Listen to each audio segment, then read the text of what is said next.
जय Sai Ram everyone, welcome to मेरे साई। आशा करती हूँ साई कृपा से आप सब बहुत बहुत अच्छे होंगे। आज आप सभी के साथ मैं शेयर करूँगी एक नया साई अनुभव। थंबनेल देखकर कुछ हद तक आप सभी ने अंदाज़ा लगा ही लिया होगा। प्यार, जी हाँ प्यार, इसके पीछे हम सब भागते हैं।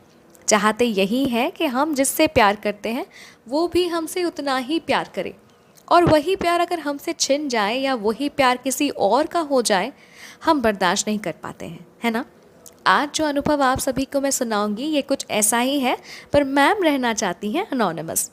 इन्हें बाबा के बारे में कुछ पता नहीं था, कभी इन्होंने बाबा की पूजा नहीं की। बस साईं बाबा नाम के कोई भगवान है इतना उनको पता था, पर बाबा के प्रति इनका आस्था, विश्वास, भक्ति कुछ भी नहीं था। अब इनका इनके बॉयफ्रेंड के साथ 2 बार ब्रेकअप हो चुका था। फर्स्ट टाइम जब ब्रेकअप हुआ तो मैम के बर्थडे में इनका बॉयफ्रेंड इन्हें कॉल करता है और पैचअप हो जाता है। फिर वक्त आया कोविड का, मैम होम टाउन लौट गई, वर्क फ्रॉम होम कर रही थी और उन्हें पता चला कि फिर से उनके बॉयफ्रेंड का किसी और के साथ रिश्ता है। इनका बॉयफ्रेंड इनको धोखा दे रहा है। वो यहाँ पे वर्क फ्रॉम होम कर रही हैं और उनका बॉयफ्रेंड बेंगलोर में किसी लड़की के साथ रह रहा है। ठीक है, तो पहली बार जिनके लिए मैम के साथ ब्रेकअप हुआ था, सेकेंड टाइम भी उसी के लिए इनका बॉयफ्रेंड इनको धोखा दे रहा था। ओके, और ये सब इनको सोशल मीडिया से पता चला। सरप्राइजिंगली मैम को ये भी पता चला कि लड़का दोनों को धोखा दे रहा है। ठीक है, मैम को और जिस लड़की के साथ है दोनों को, ठीक है, दोनों को धोखा दे रहा है। पर मैम को अपना बॉयफ्रेंड वापस चाहिए था। मैम बहुत प्यार करती थी उनसे और मैम किसी भी हालत में अपने बॉयफ्रेंड को किसी और के हवाले करने के लिए राज़ी नहीं थी, या फिर इस फैक्ट को अपनाने के लिए राज़ी नहीं थी कि मेरा बॉयफ्रेंड किसी और का हो गया है। ठीक है, बहुत प्यार था उनको। अब इतना तक सुनने के बाद आप सबको लग नहीं रहा है कि क्या ये पागल है? एक लड़का दोनों लड़कियों को धोखा दे रहा है, ये सब देख रही हैं, सब जान रही हैं, सुन रही हैं, फिर भी उसी लड़के के पीछे जाना है, फिर से वही लड़की को अपनी ज़िंदगी में वापस लाना है। क्या ये पागल है? ऑनेस्टली मैंने भी यही सोचा था और मुझे सच में बहुत बहुत गुस्सा आया इन पे कि क्या इनका कोई सेल्फ़ रिस्पेक्ट नहीं है? ये लड़का इनको धोखा दे रहा है, फिर भी उसी के पीछे इनको जाना है। मुझे सच में बहुत बहुत गुस्सा आया था इन पे। बट छोड़िए, आइए सुनाती हूँ आगे की कहानी। इनको कुछ भी अच्छा नहीं लगता। ब्रेकअप होने के बाद डिप्रेस्ड रहती, काम में मन नहीं लगता, फिर से अपने बॉयफ्रेंड को कॉल करती, पर लड़का भी ज़िद्दी, बिल्कुल भी वापस आना नहीं था इनको मैम के पास। एक्चुअली मैम को बहुत प्यार था जैसे मैंने कहा, और मैम हर वक्त उसी के बारे में सोचती कि कैसे ब्रेकअप हो गया, क्यों हो गया। ठीक है, अब इनके ब्रेकअप हुए इनको बस 3 दिन ही हुआ था, और थर्ड डे वो सपने में बाबा को देखती हैं। ठीक है, साईं बाबा को देखती हैं।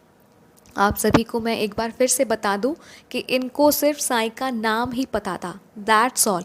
कभी भी साईं को पूजा नहीं है, बाबा पे विश्वास तो था ही नहीं। मैं क्या कहूँ, बाबा के विषय पे इनको कोई नॉलेज ही नहीं था। ठीक है, विश्वास दूर की बात है। पर सपने में मैम साईं को देखती हैं। मैम देखती हैं कि वो पार्टी कर रही हैं और एक आदमी उनके सामने आकर खड़ा हो जाता है, और वो आदमी के पैर से ना लाइट फॉर्म होता है, और जैसे ही वो लाइट ऊपर उठता है, मतलब आदमी के ऊपर मतलब आहिस्ता आहिस्ता ऊपर उठता है, वो आदमी साईं बाबा का फॉर्म लेता है। ठीक है, आदमी साईं बाबा पे कन्वर्ट हो जाता है। मैम बाबा को देखती रह गई और बाबा ने इनको प्रेम से कहा, बेटा तुम मेरी सच्ची भक्त हो। और बहुत प्रेम से बाबा मैम को देखते रहे। सपना देखने के बाद मैम सोच में पड़ गई कि सपने में मैंने क्या देखा। वो फिर सपना को रिकॉल करती हैं। ठीक है, याद करती हैं कि सपने में उन्होंने क्या देखा, फिर रियलाइज़ करती हैं कि ये तो वही साईं बाबा है जिनको मैंने फ़ोटोज़ या फिर पोस्टर में देखा है। पर वो सोच में पड़ गई कि साईं बाबा ने दर्शन क्यों दिया, वो भी ब्रेकअप के बाद। क्यों कहा कि तुम मेरी सच्ची भक्त हो? मैंने तो कभी इनकी पूजा नहीं की, ना ही मैं इनको मानती हूँ, ना ही इनके बारे में कुछ पता है, तो मैं साईं बाबा की सच्ची भक्त कैसे बन गई? बाबा ने ऐसा क्यों कहा? और वो बहुत सोच में पड़ गई। देखिए, बात बहुत सीधी सी है। भले ही आप बाबा को जानते हो या नहीं, भले ही आप उनकी पूजा करते हो या नहीं, पर साईं हम सभी को एज एन इंडिविजुअल पहचानते हैं। ठीक है, इंडिविजुअली बाबा हम सभी को जानते हैं, पहचानते हैं, और बाबा जानते हैं कि कब आपको उनके ओर, मतलब बाबा जानते हैं कब आपको उनके ओर खींचना है। बाबा ने वही किया, दैट्स ऑल। फिर मैम अपना सपना अपने बहन के साथ शेयर करती हैं। ठीक है, उनके बहन को पता था कि उनका ब्रेकअप हुआ है, सो एंड सो। और वो अपना सपना अपने बहन के साथ शेयर करती हैं। तो उनकी बहन ने उन्हें कहा कि अरे वाह, ये तो बड़ा अच्छा साइन है, तुम्हें साईं बाबा सपने में दिखे, साईं भगवान है, तुम उनके बारे में गूगल करो, जानो उनके बारे में, फिर तुम्हें इनकी महिमा समझ में आएगी। ठीक है, इनकी बहन इनको सजेस्ट करती हैं और मैम 2 दिन बाबा को मतलब बाबा के बारे में रिसर्च करती हैं। ठीक है, 2 दिन पूरा ध्यान लगा कर वो गूगल करती हैं, यूट्यूब देखती हैं, बाबा के बारे में नॉलेज गेन करती हैं कि बाबा कौन है, बाबा की महिमाएं कैसी हैं, बाबा की शक्ति कितनी है। ठीक है, मैम सब जानती हैं। ठीक है, और मैम को ना एक अजीब सा सुकून मिल रहा था। ठीक है, उनका ब्रेकअप था जहाँ पे वो बहुत डिप्रेस्ड फील कर रही थी, वहीं बाबा के चमत्कार सुनने के बाद, बाबा को जानने के वक्त इनके मन में ना एक अजीब सा सुकून छा रहा था। ठीक है, she was feeling very peaceful. पर फिर भी मन में एक ही सवाल था कि ब्रेकअप होने के बाद ही बाबा ने क्यों स्वप्न दर्शन दिया। फिर मैम डिसाइड करती हैं कि नवगुरुवार का व्रत करेंगी और यूट्यूब से जो साईं बाबा का अनुभव वो सुनती थी ना, वहीं से विधि सीखती हैं कि कैसे नवगुरुवार का व्रत करती हैं। ठीक है, वो बहुत सारे मिरेकल एक्सपीरियंसेस सुन रही थी उस वक्त यूट्यूब से, तो वहीं से सीखती हैं कि कैसे नवगुरुवार का व्रत किया जाता है। बाबा की फ़ोटो खरीद के घर लाती हैं और पूरी विधि के साथ शुरू करती हैं नवगुरुवार का व्रत, यही संकल्प लेके कि मेरा प्यार मुझे वापस लौटा दो बाबा। अब नवगुरुवार व्रत का पहला दिन था, बाबा ने फिर से इनको दर्शन दिया। ठीक है, जिस दिन इनका नवगुरुवार व्रत का पहला दिन था, इनको अपने फैमिली के साथ उनके फैमिली फ्रेंड के यहाँ लंच का इनविटेशन के लिए जाना था। ठीक है, लंच के लिए जाना था। तो पूजा ख़त्म होने के बाद वो तैयार होती हैं, उन्हें रास्ते में किसी और को भी पिकअप करना था, फिर फाइनल डेस्टिनेशन में जाना था, इसलिए मैम घर से जल्दी निकलती हैं। ठीक है, फिर जिनको पिकअप करना था उनके अपार्टमेंट के नीचे रुकी। अब जिनको पिकअप करना था उनको आने में लेट हो रहा था, तो सब कैब से उतरकर नीचे ही वेट कर रहे थे। मैम अपने सोच में डूबी थी कि पहला नवगुरुवार का व्रत है मेरा, मैंने आज नवगुरुवार का व्रत किया है, अपने बॉयफ्रेंड के बारे में सोच रही थी और रास्ते में टहल रही थी। ठीक है, उसी वक्त वो देखती हैं उल्टे साइड से साईं बाबा आ रहे हैं, रास्ते में चल रहे हैं, और मैम सरप्राइज थी, बहुत बहुत खुश थी, एक्साइटेड थी और ज़ोर से चिल्ला दिया साईं बाबा। तब इनकी मम्मी और बाकी जो भी थे सब पूछे कहाँ साईं बाबा। और मैम जब पीछे मुड़ी तो देखी कि साईं बाबा तो नहीं है, पर एक बूढ़े आदमी साइकिल चला के जा रहे हैं और रास्ते में और कोई दूसरा व्यक्ति नहीं है। ठीक है, पर सच तो यही है, नवगुरुवार व्रत के पहले दिन बाबा ने इनको फिर से रास्ते में साक्षात दर्शन दिए। अब इनके मम्मी को लगा कि बेटी को वहम हुआ है। ठीक है, मैटर को बहुत लाइटली लिया, हंसी मजाक करके उड़ा दिया, पर मैम को ना बहुत खुशी मिली। इनको ना बहुत मैजिकल लगा कि अरे वाह, किसी को बाबा दिखे नहीं, मुझे दिखा, यानी मैं बाबा की स्पेशल हूँ। ठीक है, शी वॉज़ वेरी हैप्पी। बाबा का इनके लाइफ में आना इनके लिए बहुत बड़ा पॉजिटिविटी था। ठीक है, इनको हर जगह मतलब मैजिक दिखने लगा, इनको हर जगह ना होप दिखने लगा कि अब कुछ होगा। मेरे ब्रेकअप के बाद बाबा ने मुझे स्वप्न दर्शन दिया है, बाबा ने मुझे कहा है कि मैं उनकी सच्ची भक्त हूँ, पता नहीं मैंने तो कुछ किया नहीं, पर बाबा ने ये कहा, मतलब बाबा मेरे साथ है, something good is going to happen. जैसा कि रिसेंटली मैंने एक वीडियो अपलोड किया है कि जहाँ ये एक्सप्लेन किया है कि भगवान से अधिक शक्तिशाली उनके भक्त होते हैं और भगवान उनके अधीन होते हैं। सच्चे भक्त के लिए सच्चे भक्त के प्रेम और विश्वास में भगवान ना वशीभूत हो जाते हैं और उनके प्रेम के वश में वो भी करते हैं जो वो करना नहीं चाहते। और यहाँ हमारे साईं भी वही कर रहे थे, बाबा मैम की मदद करना चाहते हैं और बाबा ने अपने हिसाब से मदद भी किया। ये अनुभव थोड़ा लॉन्ग होगा, लेंदी होगा, पर अनुभव को बहुत ध्यान से सुनिएगा आप सब। ठीक है, इसके बाद मैम एक दिन इंस्टाग्राम में एक प्रोफाइल देखती हैं, एक्सीडेंटली देखती हैं एक पंडित जी का प्रोफाइल। अच्छे से ग्रो थ्रू करने के बाद इनको दिखा कि बहुत कपल रिलेटेड मैटर्स है इनके पास, और मैम सोच में पड़ गई कि देने वाला तो भगवान है, भगवान सबसे पावरफुल है, तो सब ज्योतिष के पास क्यों आ रहे हैं प्यार वापस पाने के लिए, भगवान से मांग सकते हैं।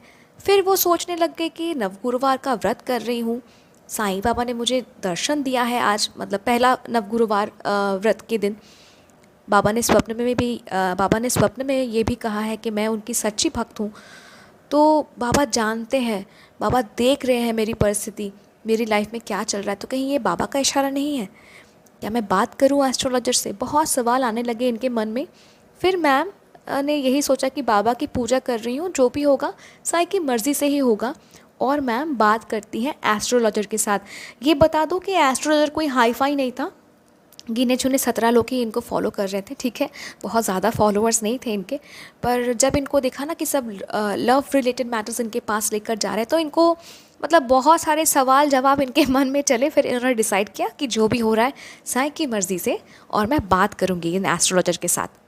तो एस्ट्रोलॉजर के साथ बात करने के बाद एस्ट्रोलॉजर ने सब सही बताया कि ब्रेकअप चल रहा है, ब्रेकअप दूसरी लड़की के लिए हुआ है, जो कि 100% सच था।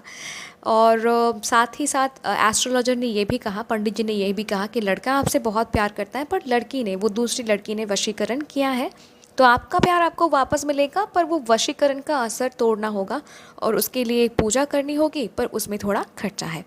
अब ऑनलाइन पूजास होती हैं, ऐसे बहुत सारे साइट हैं ना, मानो कि मतलब ग्रह दोष है आपका या फिर शत्रु हैं आपके बहुत सारे, तो ऑनलाइन जो पंडित जी हैं ना, वो आपको बताते हैं कि 1.25 लाख हनुमान जी का जाप करो या 150 लाख हनुमान जी का जाप करो। तो ये हम लोग तो नहीं कर पाते डेली शेड्यूल में, तो वो पंडित जी ना आपको मतलब जूम मीटिंग कराते हैं, फिर आपके नाम का संकल्प लेते हैं, फिर पंडित जी आपके बिहाफ में वो मंत्र जाप पूजा हवन कर देते हैं, पर उनमें खर्चा लगता है। So this is very common.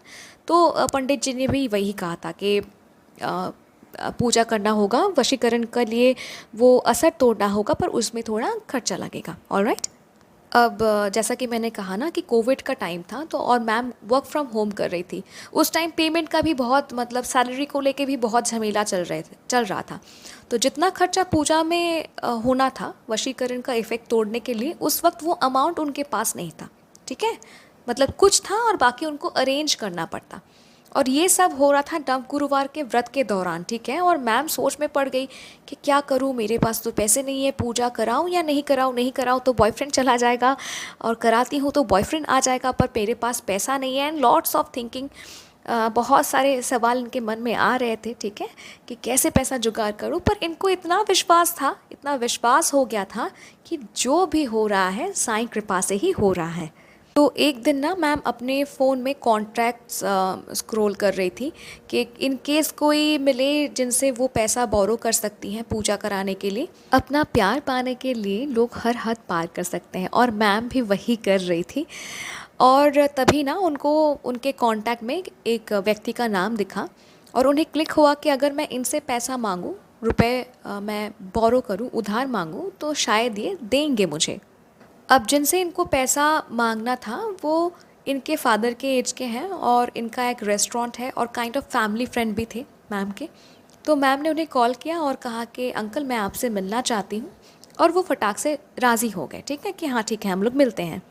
अगले दिन मैम उनके पास उनके रेस्टोरेंट में गई, और हेजिटेशन के साथ पूछा कि मुझे ना पैसों की ज़रूरत है। रिक्वायर्ड अमाउंट बताया मैम ने उन्हें, और कहा कि अंकल जी क्या आप मुझे दे सकेंगे। तो अंकल जी ने कहा कि घर में सब ठीक है ना, क्योंकि मैम वो अमाउंट मांग रही थी।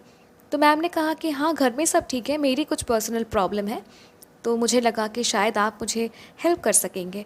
तो अगर आप मुझे ये पैसा देते हैं, मैं हर महीने 2000 रुपये करके आपको रिटर्न करूँगी, ऐसे मैं आपको आपका पूरा पैसा रिटर्न कर सकूँगी अगर आप मुझे देते हैं तो उस अंकल जी ने रीज़न तो पूछा ही नहीं कि तुमको क्यों चाहिए पैसा।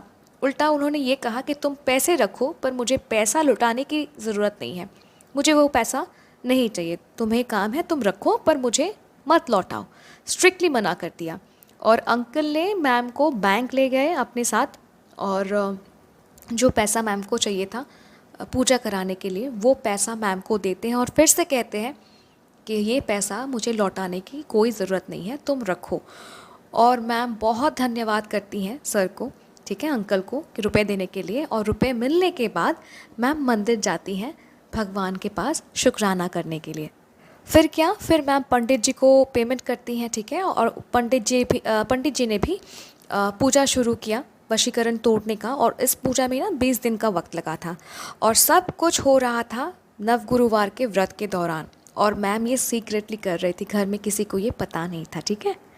देखते ही देखते नवगुरुवार का व्रत भी खत्म हो गया और मैम ने बड़े प्यार के साथ, श्रद्धा के साथ उद्यापन भी किया, सब में प्रसाद बांटी। अब नवगुरुवार का व्रत खत्म होने के बाद, वो पंडित जी का पूजा होने के बाद, मैम एक दिन बहुत लो फील कर रही थी क्योंकि उस दिन उनके बॉयफ्रेंड का बर्थडे था और मैम उनको बहुत मिस कर रही थी। उसी दिन उनके बॉयफ्रेंड उनको वीडियो कॉल करता है। पहले तो मैम बहुत शॉक थी कि क्या ये सच में हो रहा है, क्या सच में वो मुझे कॉल रहा है, वो भी वीडियो कॉल। फिर मैम कॉल बैक करती हैं और एक लंबे टाइम बाद इनका फिर से इनके बॉयफ्रेंड के साथ बात हुआ वीडियो कॉल में, उनके बर्थडे के दिन, ठीक है, बॉयफ्रेंड के बर्थडे के दिन वो विश करती हैं। She was really happy. फिर से दोनों का पैचअप हो गया और मैम बताती हैं कि अब साईं कृपा से इनका बॉयफ्रेंड बहुत लॉयल हो गया है और इन्हें बहुत प्यार करता है। अजीब है साईं लीला। आज साईं कृपा से ही इनको इनका प्यार वापस मिला। अगर साईं कृपा ना होता तो इनको वो एस्ट्रोलॉजर, वो पंडित जी नहीं मिलते। अगर पंडित जी नहीं मिलते तो वो वशीकरण का असर तोड़ने का पूजा भी नहीं होता, है ना। और साईं कृपा से ही इनको वो अंकल जी का नंबर मिला, मतलब नंबर तो था पर इन्हें क्लिक हुआ कि इनसे बात करनी चाहिए, शायद ये मुझे अमाउंट जुगाड़ कर दे। और हुआ भी वैसा।